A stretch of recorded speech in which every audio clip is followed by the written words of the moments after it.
So hello everyone, my name's Tamar Clarke-Brown and this is my colleague Eva Jäger. Together we are curators within the Arts Technologies team at Serpentine Galleries in London. We're very excited to be joining the festival today. Thank you to Fabian, thank you to everyone that's put on the festival and has invited us to open it today. So we are part of a small team within the Serpentine. Our colleagues that aren't with us today but are maybe watching online are Kay Watson, Head of Arts Technologies, Eva Jäger's on my right, Victoria Ivanova, who is our strategic lead, Alex Boyce, who's our producer, and Roisin McVeigh, who's our associate producer. So we're going to kind of take you through and introduce you a little bit to our department, also kind of focusing on our R&D platform, which forms the basis of our department and everything that we do. So bear with us, we've got some slides for you. So we're going to speak for about 30 minutes, giving an introduction to the work that we do, and the core values that shape our approach, which include interoperability, co-creation, community, focusing on our R&D platform, as I've said, our ongoing research, and general approach to critical play and practice, including our more recent focus and kind of shift to gaming. We're going to speak for about 30 minutes.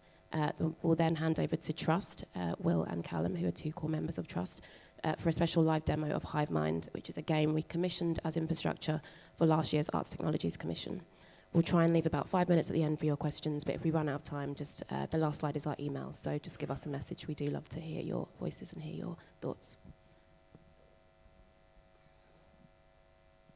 This is just a little overview of what we're going to talk about. We're going to move through the genesis of Arts Technologies, how it came to be, what our focuses are, and how the past couple of years have really reshaped the way that we think about our approach to Arts Technologies, and also kind of all the artists that we work with, how working with them all also helps to reshape the work that we do.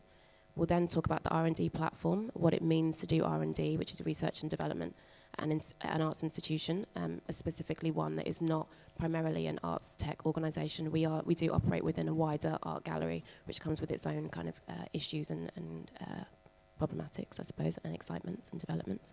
And then we're going to talk about the work so far, so some of the core projects that we're working on and have been working on. So Serpentine Arts Technologies, which you can read above, program initiates and supports artists in developing ambitious works that deploy advanced technologies as a medium, tool, or topic, often operating beyond gallery walls. The foundation of the Arts Technologies program, as I've said, is located in this evolving R&D platform that supports the development of infrastructures for ongoing artistic exploration and the interrogation of advanced and emerging technologies. So just a little bit on us and why this work is important to us. Myself, my name's Tamar, as I've said. I am the curator of commissions, Arts Technologies. My background it actually comes from archives. I originally studied English language and literature, also art. But my background kind of coming into curating was kind of from an archives focus, also with a focus on Black diasporic practice. But in many ways, kind of coming from that archive section, I began with an institution called Autograph, ABP, which is a photographic gallery and archive in London. And a lot of that feeds into the work that I do in terms of what does it mean to kind of, the project that I was working on to begin with was called the Missing Chapter Project. And it was all about kind of reviving and showing the earliest Black British photographic presence within London. But a lot of that work was about building archives, about building community archives and how kind of resurfacing that, going from a kind of very community level, and what does it mean to kind of resurface and also create moments, create things to put into future archives to kind of generate and empower communities that these things are important for. A lot of that is sort of talking also about how do you do that work to kind of contribute to a sort of wider and complex story build, a wider world building for the people that are involved and participants. As a creative practitioner, I'm also a writer, and I also occasionally make artwork, very, very, very, very occasionally. In a broader sense, I'm focused on the relationship and the capacity for art and technology to kind of help rewire our cognition, our perception, and our activity in the world, and to affect some kind of change, empower people, empower communities, empower people, and kind of give agency to people. Within Serpentine, my focus is on commissions. This includes R&D, development of new artworks, supporting research, whether this manifests as podcasts, as written pieces, as small kind of play tests, setting up channels such as our recent Twitch channel, and leading periods of R&D with artists, organising talks, different things. I joined originally as part of the live programs team at Serpentine in 2017, which is everything that isn't an exhibition. So it's really kind of looking at working on things such as the Serpentine Marathon, which used to be kind of like a big think tank for the future of a core topic that might be consciousness, it might be work, and really bringing together different thinkers on this subject to kind of, I suppose, sort of flash future forward and see what are the problematics, what can we do, what can we kind of generate together in this moment. Also those things being a key moment of kind of building networks and building and connecting people that are interested in the similar core issues. Also working on a series called Park Nights. It's kind of we have a famous Serpentine Pavilion that is a kind of an architecture that we allow and give different artists the space over the summer to develop different commissions, different performances. That in itself, I suppose, is a kind of experiment in handing over architecture that already exists and seeing how it can be, I suppose, reconfigured through different performances, through different interventions, and in a different way that feeds into the work that we do with arts technologies, but more kind of focused on developing new architecture and infrastructures with artists. So I'm going to ask Eva to do a quick introduction for herself as well. Not too quick, if I may. No, I'm going to jump right into it. No, it's just because when we translate, we need a little bit of pacing so we can get the translation. Sure. So got it. It's just a small remark. I always think I speak slowly. No. Except on stage, happens. My background is in design, and so today I'm going to talk to you about organizational redesign. And I think the reason it's nice to open the conference in this way is because we are supporting and enjoying a lot of practices, and this part of the talk is going to be a little bit zooming out. How do we support the systems that make this possible? So in 2013, art institutions, specifically in Britain, but I think kind of generally, were really interested in something that was being called digital transformation. And it was essentially art galleries and museums coming on to Web 2. And as is the case with a lot of new technologies and the kind of hype cycles that they belong to, it can be a chance to not only reintroduce that technology, but also to act as a kind of Trojan horse for a much larger institutional reconfiguration. So our department, at the time it was called the Digital Department, was born as a space to reconfigure the institution's engagement with advanced technologies, and importantly, to bring the artist into conversation on an infrastructural level. And one key tenet of this was that we insist that the kind of knowledge production of producing these works remain in-house. So building technical and production skills and a new kind of skill set for a curator was very important. And also moving from one-off projects to a more deep investment in research trajectories.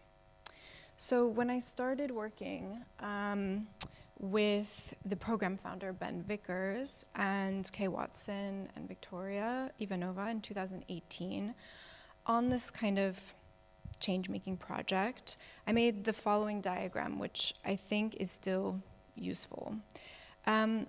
When we think about the future of public institutions, it's helpful to track their trajectory in Europe as first a project of the Enlightenment in the 18th and 19th centuries, and then a tool for culture in the 20th century.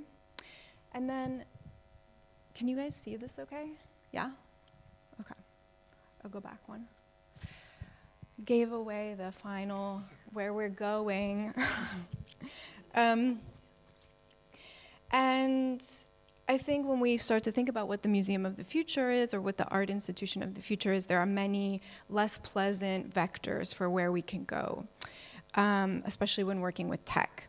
So it's possible that, art institutions might become tools for the tech industry or tech industry brands and the private sector.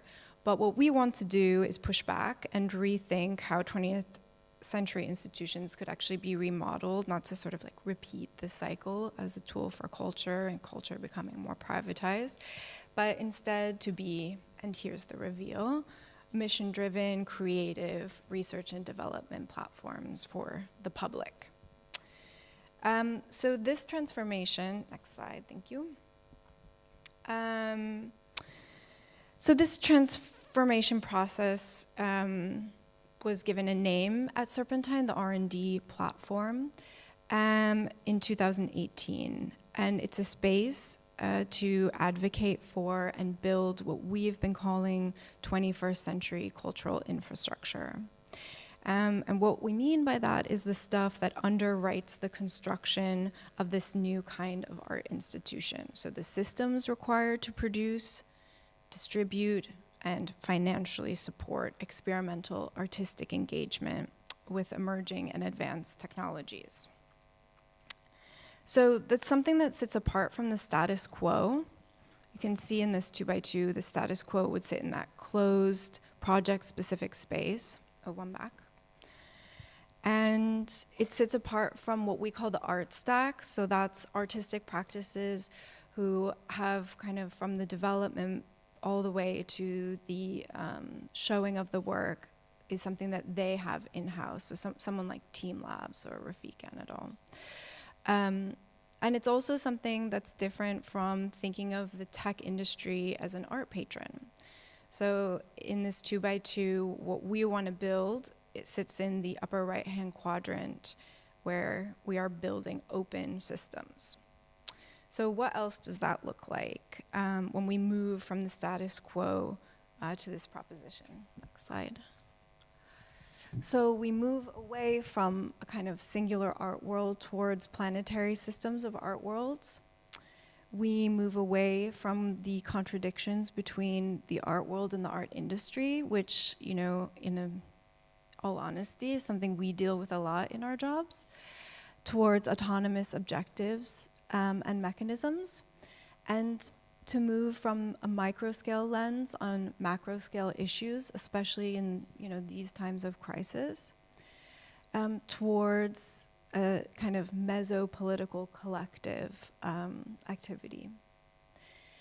Move away from a kind of concerned commentary where we explore things only to critical construction, and moving away from trickle-up economics where we reward winners and engage in new ways of allocating resources, something I know a lot of the artists that are showing here are also involved in, and engaging less with just familiar tech as a way of kind of selling hardware, and engaging in tech that lies outside of the public view. And then also to move away from reform or revolution, this binary, towards producing forks. I think it's important that some people completely divest from, systems that have these kind of problematics, but unfortunately we are in a world where things are extremely complex. And so the way I think about it, at least, is the ability to produce a fork, which could be a case study for a better example. It's kind of a current way of looking at producing a progressive future. Next. So with this in mind, our guiding questions are as follows. How can art institutions become better at identifying and harnessing their evolving capabilities? What will the core values of cultural production be in, say, 2050? And what can the full stack of contemporary artistic production, so all stages of a project's development, teach art organizations and other fields about innovation? And finally, how does the art field claim an active position in shaping future technologies? Next slide. So here's a bird's eye view of the arts tech team and how we've used the R&D platform over the last 5 years to reshape our efforts with those guiding questions in mind and towards a kind of better version of our art institution. And you'll notice, importantly, that the exhibition, the kind of front end of the institution, becomes recalibrated as just one small part of this mission-driven, creative research and development for the public mission. And while we still produce all kinds of content, through research and commissions. It's now always linked to core research agendas, whether that's working with an artist or with an organization or through one of our labs with the university. The R&D platform works in tandem with these sort of different systems and creates feedback loops. So I'm going to go through each of the strands, if we can advance one forward. Future Art Ecosystems is an annual strategic briefing that we say is by the sector for the sector. And it creates a kind of collective language and agenda for other arts and tech organizations. And we write this publication based on research done with a number of contributors. And we circulate it as a free print publication and a PDF. And I have some here today if you guys are interested. And there's kind of several key ideas that have come out of future art ecosystems. The first being 21st century cultural infrastructure, which I've been banging on about. The second is was created during the pandemic when we wrote Art in Metaverse, Future Art Ecosystems Art in Metaverse, and it considers how perception, experience, and production of art are transforming with the advent of the metaverse, which we defined in the publication as an always-on, persistent, spatial, kind of second world, and emerging internet megastructure.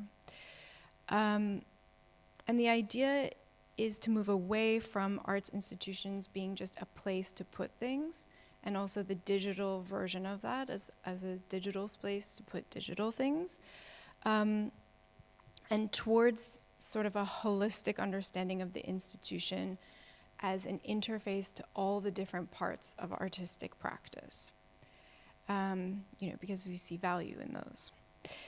Future Art Ecosystems 3, Building Hybrid Worlds, which is coming out at the end of November, focuses then on the gaps and opportunities when devising mission-driven cooperation investment metrics. So this is kind of like technical diversion, but if we don't figure out by what standards we're measuring impact and how we want to judge success, then certain systems will evolve when our only metric of success is popularity or the amount of people who see something.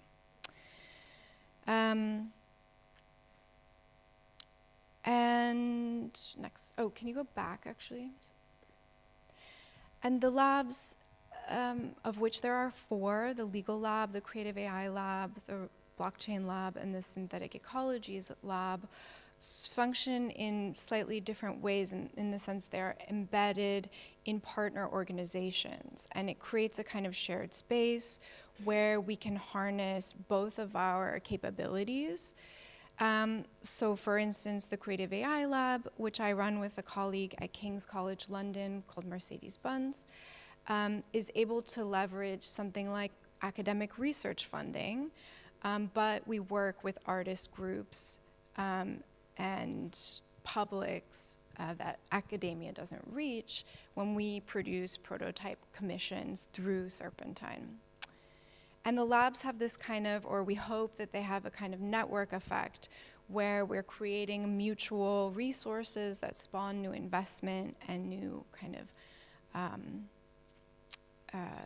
investment in the network's survival. And we can also leverage the Serpentine name in that way.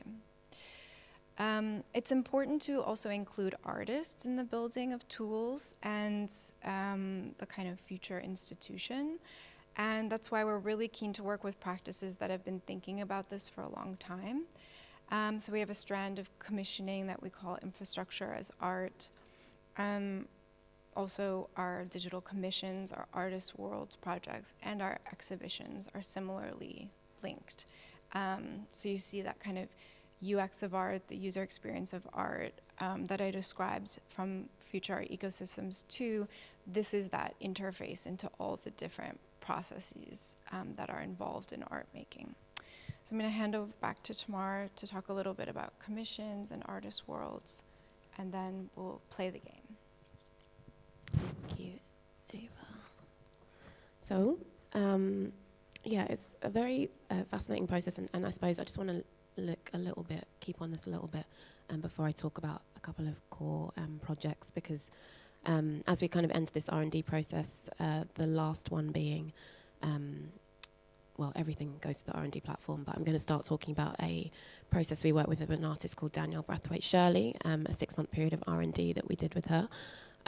What's really interesting about the R&D platform, or having this as a basis, is the way that everything can kind of in different ways pass through the labs in different senses. You know, we want to make sure that at the end of a process we have also given the artist, I suppose, access to all of the different labs that we have, all of the different network that we have in terms of, you know, with Danielle, for instance, we were talking about developing what would it look like to build a game studio to kind of support her wider work. So that meant a kind of pass through in a different way through, slightly through the legal lab. We were also workshopping, you know, what did she want to do? And through Eva, we were talking about, you know, did she want to go down a creative AI route? We didn't in the end, but it's kind of also offering the artists that we work with access to all of these different networks. So let me speak about Danielle. So with the UX of art being one of our kind of key takeaways from Phase 2, the different commissions we've supported over the past 2 years really allow us to experiment and have kind of practice-based research around some of our core questions while supporting our artists and growing our network to answer their own questions and continuing to build their practices in a kind of sustainable manner. So I'm going to introduce you to a few projects that allowed us to explore and experiment with this, notwithstanding the Ian Cheng exhibition in 2018, Bag of Beliefs, because I'm talking about us going into a gaming area, and this was also related, so I just want to touch on that. We began working more critically and closely with artists working with gaming and gaming engines in the past few years, interested in extending the possibilities specifically of audience or player interaction and engagement, and taking a critical look at what different types of value and investment can be generated for the artists, the audience, and the institutions in the work and in the worlds, the issues and the communities that they speak to through such approaches. So Danielle, we supported a period of 6 months R&D between autumn 2021 and spring 2022. Danielle is a game designer and artist who is also kind of described as an archival activist who's working to record and censor Black trans stories and lives. Her practice explores the civic potential of video games, intertwining lived experience with fiction to challenge erasure and the possibilities of agency. Recent shows have included at David Kordansky, LA, and Arles in London.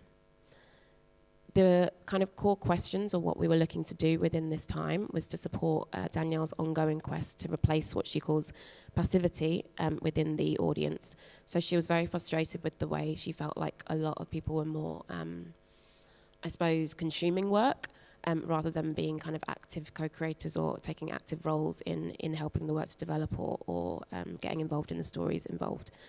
So we were looking at how we could uncover the untapped civic and activist potential of gaming, turning the world, in her words, into a community of players aware and responsible for their actions.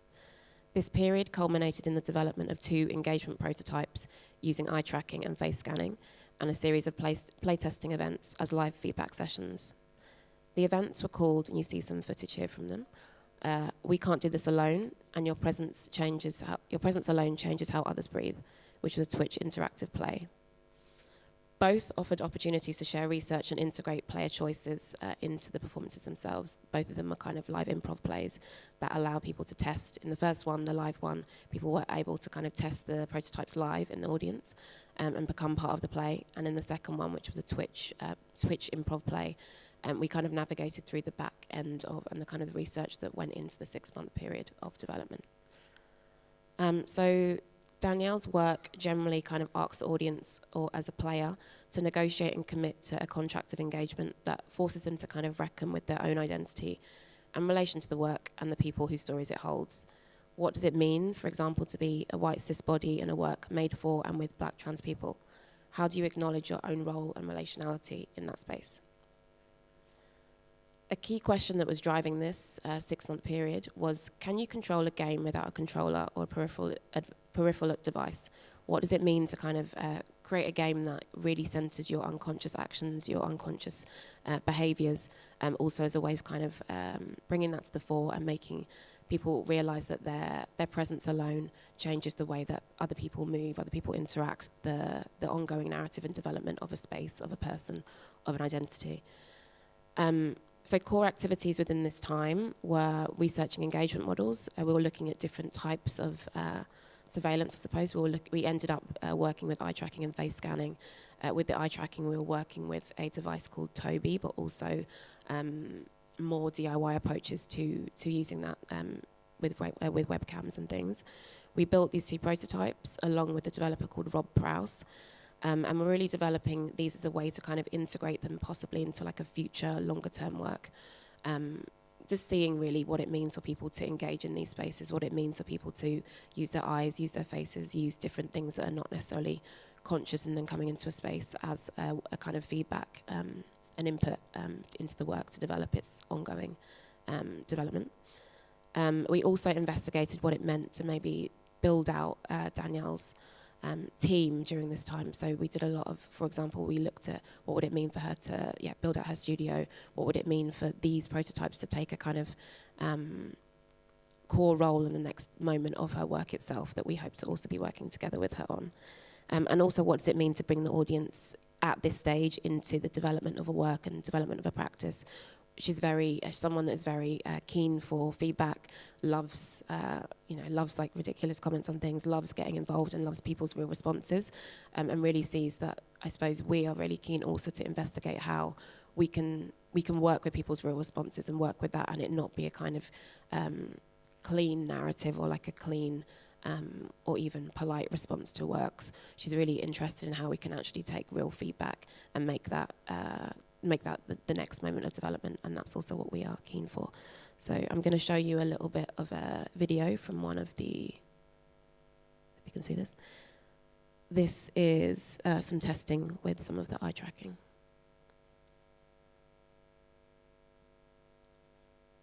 This is just a look into space. So for us, this also really feeds into the work we're going to be doing with we have been doing with Phase 3 in terms of building hybrid worlds. What does it mean for us to also, what does it mean for someone's experience to change the next moment of the experience, but what does it also mean for, I suppose, if you enter a gallery space or if you're not in the gallery space, how can you play with different models of interaction that also change what is produced? So we're also really looking at the different ways that our audiences come to the gallery, whether or not that's online, whether or not that's in person. What does it mean to also kind of really acknowledge the fact that there are different modes of engagement in terms of who an audience is nowadays. I'm not going to make you watch the whole thing.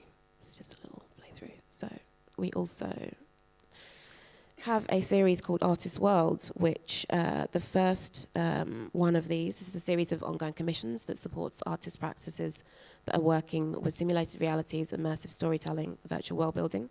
The first artist of these, Jakob Kudsteinsen, is also going to be presenting in the festival, Octobre festival. This invited audiences, it also came out of the kind of, as Eva was speaking about, the pandemic moment in terms of what does it mean when we couldn't also be necessarily focusing on large-scale commissions. Is this an opportunity also to kind of go into the back end of an artist process and also finding out what does it mean, what are the conversations, who are the collaborators, really decentralizing from this notion of a kind of single artist model as well. Is this a time to also explore how we can get people integrated and interested in artist practices from an earlier point of view, an earlier position? So we invited audiences through this commission series into artist worlds, exploring and offering insights into advanced gaming technologies with Jakob, associated practices, processes and ideas. I'm going to show you a little video of... This was released in, I believe, April 2021. And what we basically did was we invited Jakob, who we'd worked with on a couple of other commissions before, including the Deep Listener, to develop we translated a existing work into a multiplayer VR work where we navigated around different areas within this world called primal tourism. And we met different collaborators who were talking about, the core issues that shape Jakob's practice, primarily the relationship between ecology and advancing technologies. Jakob has a very interesting kind of slow media approach to technologies that he wants to allow people to kind of have a slower engagement with the topics he's talking about, deeper engagement with the environment, and this kind of open world embrace. What you're seeing here is us navigating around the world. You can see Kay here, you can see Jakob here as their different avatars. You can see Ben, who was still working with us at the time. And he's kind of talking to and having conversations in these different locations, talking about world building, talking about how, for example, one of the people that he invited was wondering if I'm speaking really quickly. One of the people that he invited, Alenda Chang, who is a game tutor and researcher and writer, and she was talking about specifically assets within virtual worlds and what that means, that one person might spawn or might create all of the specific tree assets. What does it mean to kind of even monopolize on something like that? So we navigated around the world, and it was really a way to kind of get a more, I suppose, immersive, overused word, but immersive look into his practice. This was also live streamed on Twitch. We had an active chat room, which was the first time that we'd actually done it with Jakob before, but in a slightly different way.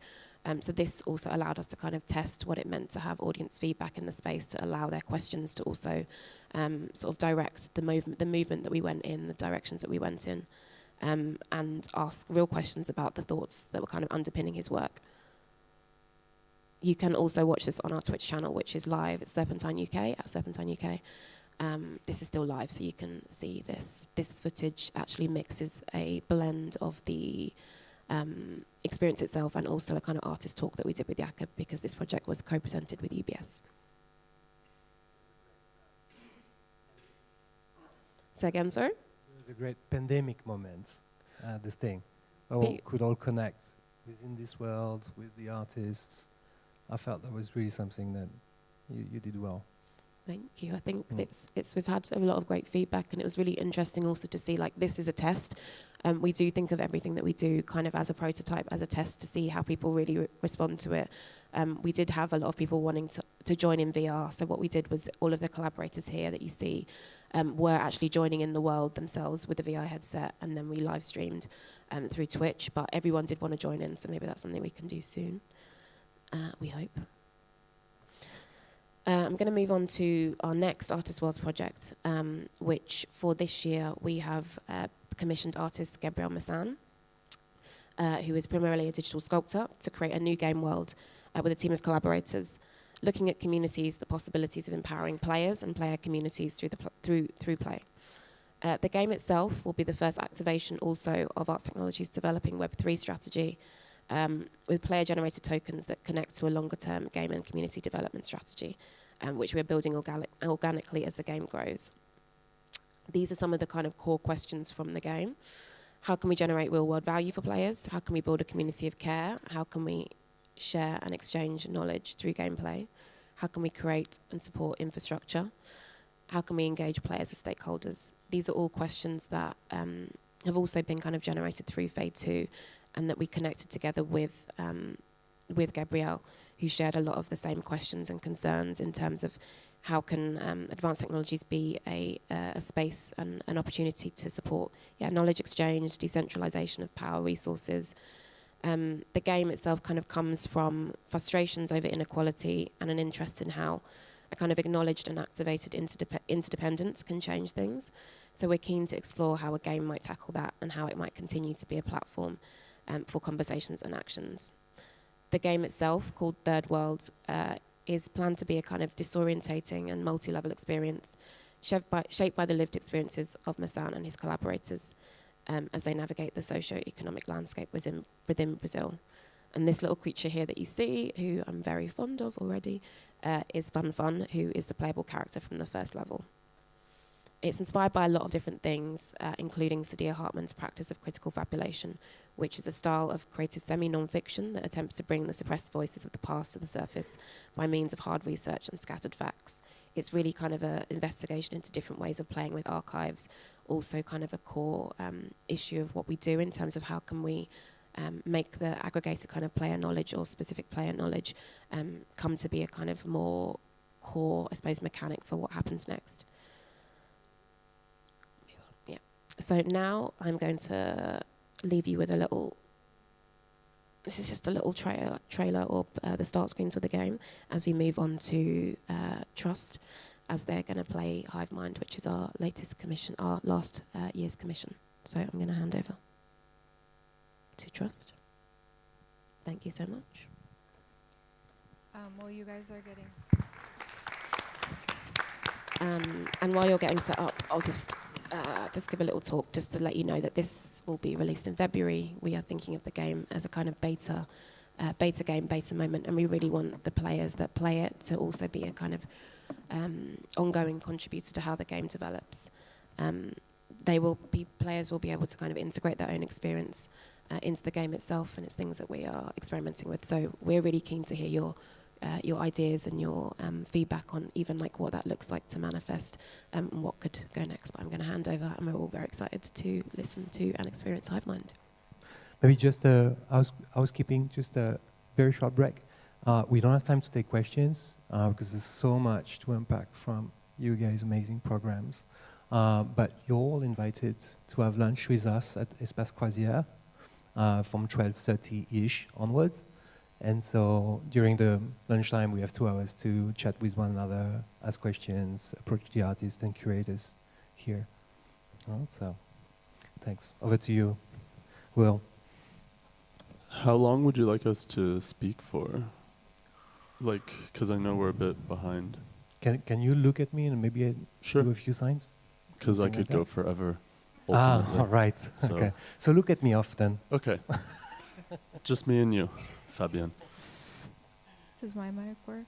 Maybe I can just also like frame this by saying that when we started working with Trust, you know, one of the like kind of pioneer organizations in this field, we asked them to work with us on a new editorial strategy for how to bring artist practices to the public at earlier stages so that the emphasis wasn't so much on the front end, that part that, you know, sees the light of day in the gallery space, but rather on the back end.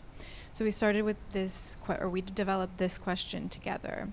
How can you build a game that allows artists to archive and share not only finished artwork, but tools, data, experiments, interfaces that they've built to bring their work into existence? And this was your answer to it. And it's also amazing that Trust was able to be engaged with Serpentine R&D in R&D for almost 3 years before Hive Mind emerged. And so we were able to explore so many different ways of thinking about process and thinking about all of the different processes that go into especially making art with technology now.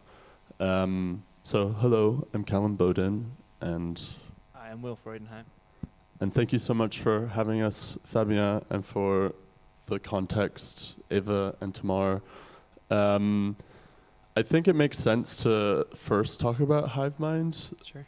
since it's there, and then we can shed some light on what Trust is. Sure. Shall we jump in here? Let's jump in. All to say, Hive Mind is a game that we designed for creative practitioners more generally to explain, break down, delineate the heterogeneous knowledges, processes, gestures, collaborations that go into making anything. So it's something that we describe as a knowledge game because we use it to create knowledge and share knowledge and really for us, what's interesting is the processes and the research that goes into making things. And so we wanted to find a playful and fun way of sharing that with communities.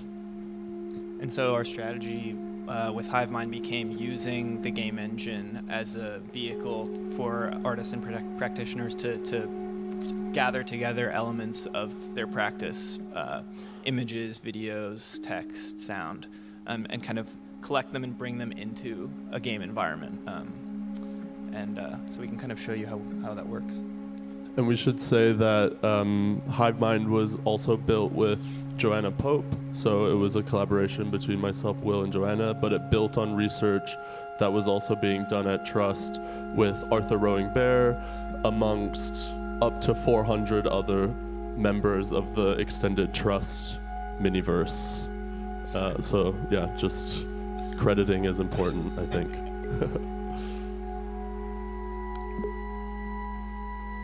This is our brand new tutorial here. So you play as the librarian who exists in this sublime labyrinth to organize and make sense of the knowledge.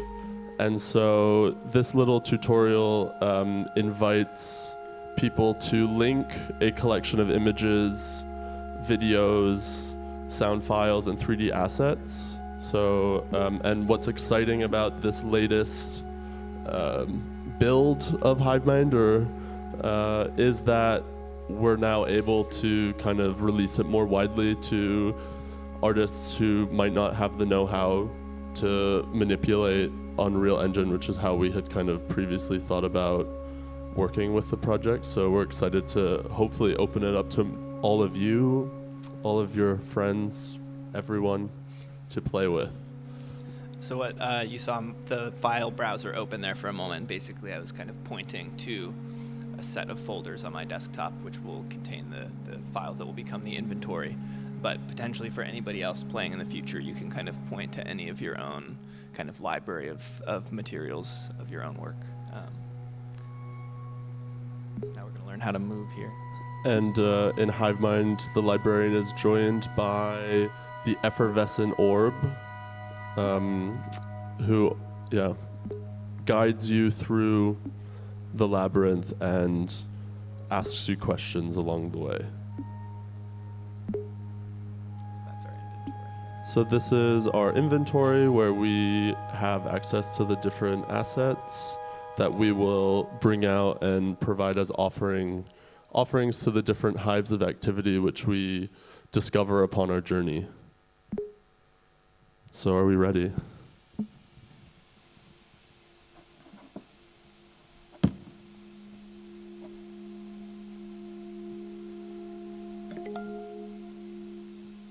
Show me the tool you brought today.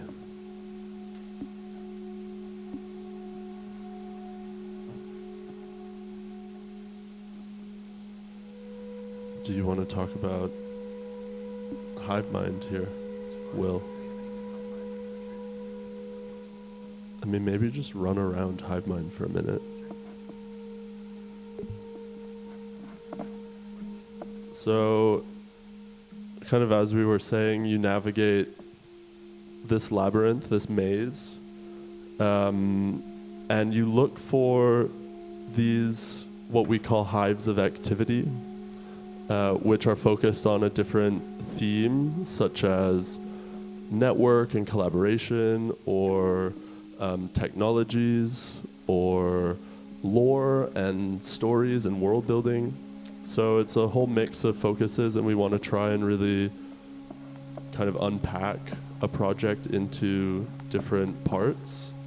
And the game was loosely based on a methodology that comes out of anthropology and archaeology called the operational chain. It's actually kind of popularized by French anthropology and somebody called André Leroy-Gourand. And it's a way of taking artifacts in the world. It was kind of initially used really for things like pots or buildings, to think about the networks of relation, of knowledge, of technique, of body gesture that goes into making anything, so it could be kind of analyzed and presented.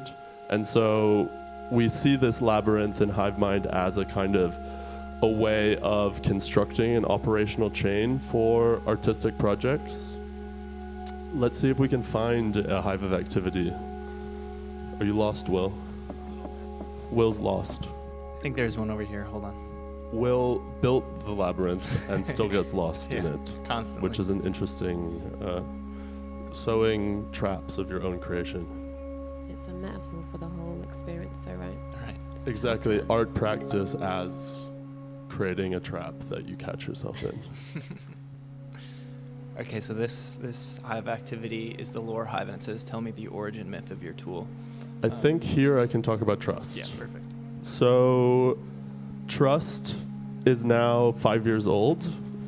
We started at the end of 2017, and it was co-founded by myself and Arthur Rowing Bear, who I was mentioning earlier. And Trust is a network of utopian conspirators.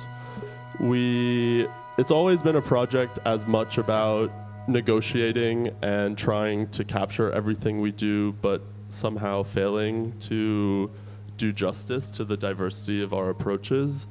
In terms of origin myth, it really comes out of a collective education experience that Arthur and I took part in at the Strelka Institute in Moscow under the media theorist Benjamin Bratton, which aimed to use Bratton's theory of the internet as a new system of sovereignty and governance as a design brief, but it was very much limited to a 6-year program. And so with Trust, we kind of wanted to address what we saw as the limited timescales of this program to extend speculation and multidisciplinary research along a longer time horizon, and to engage a community of interdisciplinary practitioners in speculative research that we hoped would in some way enable futures beyond unavoidable catastrophe.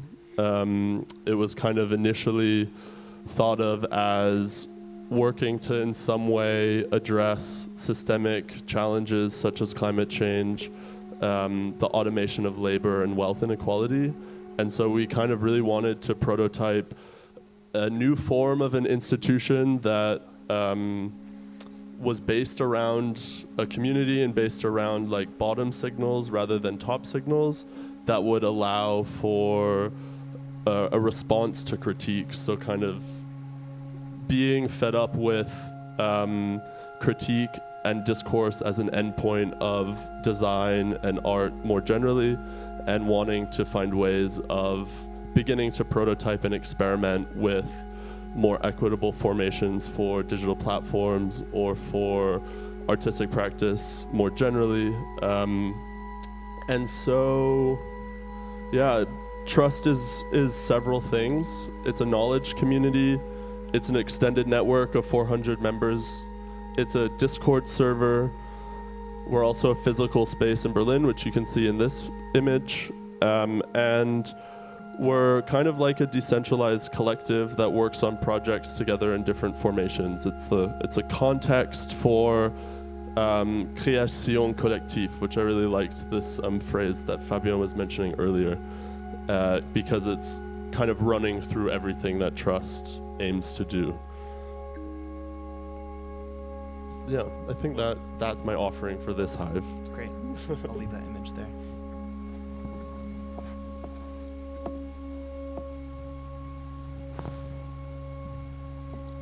Also, one thing that was important to us when we were thinking about the architecture of the labyrinth was the journey from hive to hive, and the kind of like interstitial conversation and meandering conversation that isn't necessarily strategic or super informative, but it's like the connective tissue between kind of macro ideas.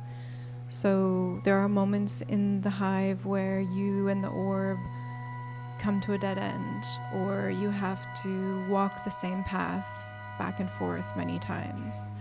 And I think sort of making space for that and those lull points was also really important.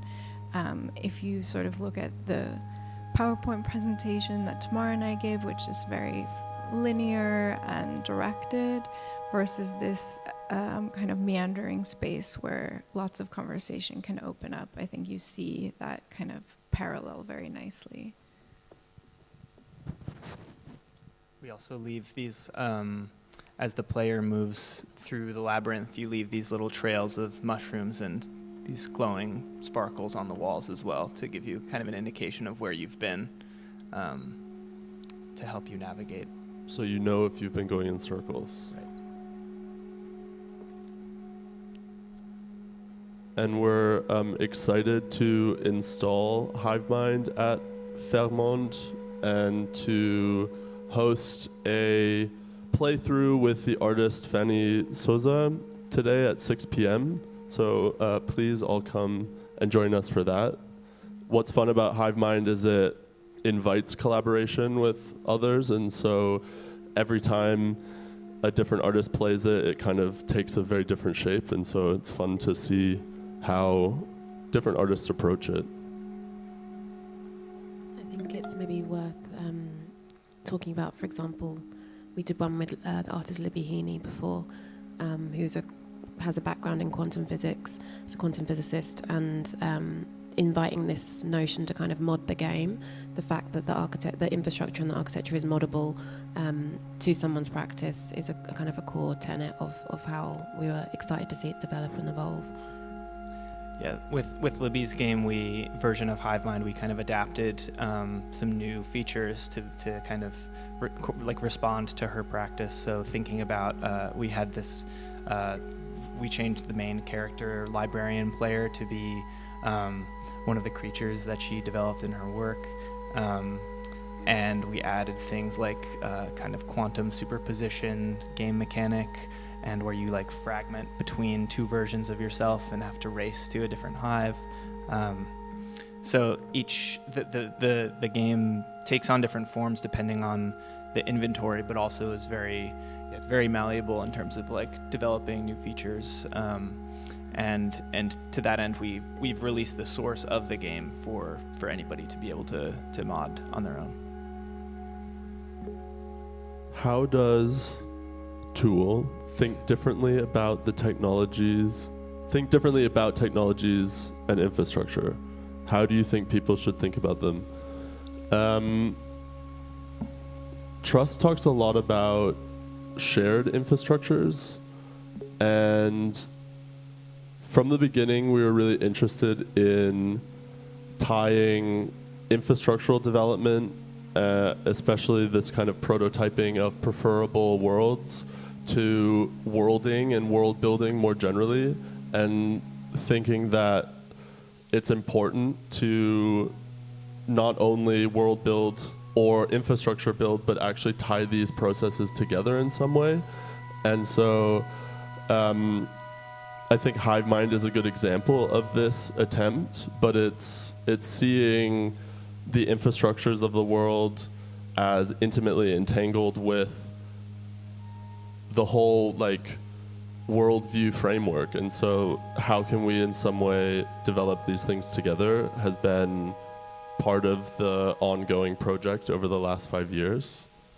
And I think for us, you can go back to that other one, Will, but yeah, I think also the argument Trust is making is that knowledge is this foundational infrastructure, and from the beginning we didn't want to rely on extractive Silicon Valley platform technology.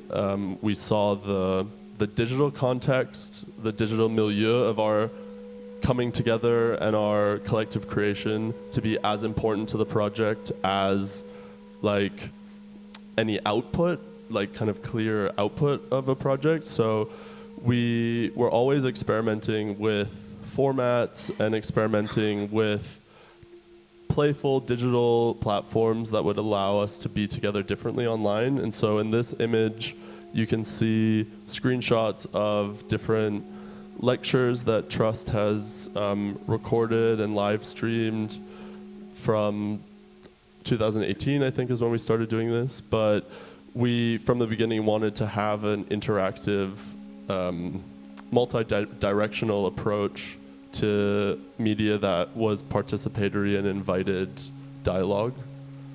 And then in terms of other shared infrastructures, this is a project called Moving Castles, which also emerged out of Trust. It's a project by Arthur Roing-Bear and GVN, and it develops tools for playing together online, and it also exists as a proposition for a metaverse that is not tied to a single corporation, but is something that is tied to communities and diverse digital contexts, and allows these communities to build their own ways of coming together online and playing games together. And so this is a screenshot from one of their experiments where they built a wheel of doom that online participants in a live stream could spin with potentially disastrous effects on the character.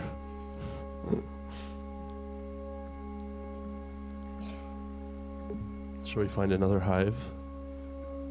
1 more How minute? are we doing for time? 1 minute? Sure.